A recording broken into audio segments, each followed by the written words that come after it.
Hi everyone and welcome back to my channel. For those new here, my name's Nikki. I'm an author and editor and I post videos here on YouTube about writing, editing, reading and all the other things I love. Today I wanted to talk about some sources of inspiration. So often as authors we get asked, where did you get the inspiration for this story? And the answers can be really varied. So I just thought it'd be fun just to run through a few of them, get a bit of a list going of places where inspiration could be found and have a chat about it from there. So perhaps the most obvious one is other books. Number one on the list. As authors, hopefully we are great readers too, and so obviously we're likely to be inspired by things that we read and to have our own ideas branch off from that. In a similar vein, you have TVs and movies. I've often watched a TV show or a film and thought, you know what, if you change this, tweak that, I think that would be a great story.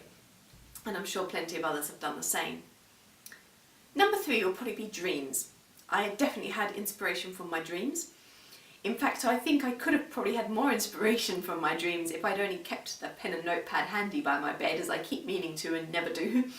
Because the trouble is that dream that was awesome and vivid and seemed so memorable the second you woke up, by the time you've gotten up, gotten dressed, had breakfast, it's gone.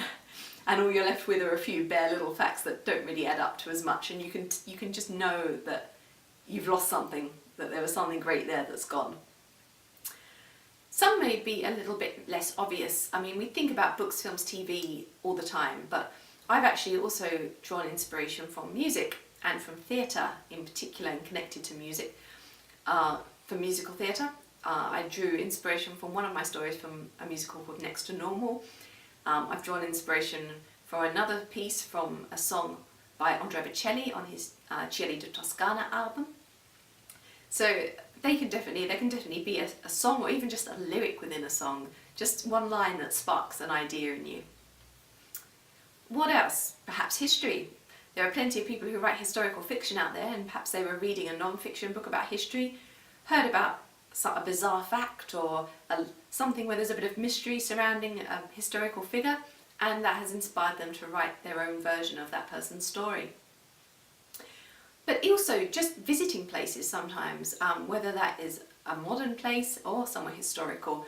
Perhaps you've gone to a historical house or a castle and that has sparked a story idea. Or even just walking around a modern city like London and you notice an intriguing little side alley and wonder where it goes, and then a story just comes to life in your head from that. So those are a few of the sources of inspiration I've encountered myself. Have you had any others? Are there any bizarre places that have given you the spark of a story idea? If so, do pop them in the comments below, as I'd love to hear about them. That's all from me for today, just a short and sweet little chat today. But I'll be back very soon with another vlog for you. Bye for now, everyone.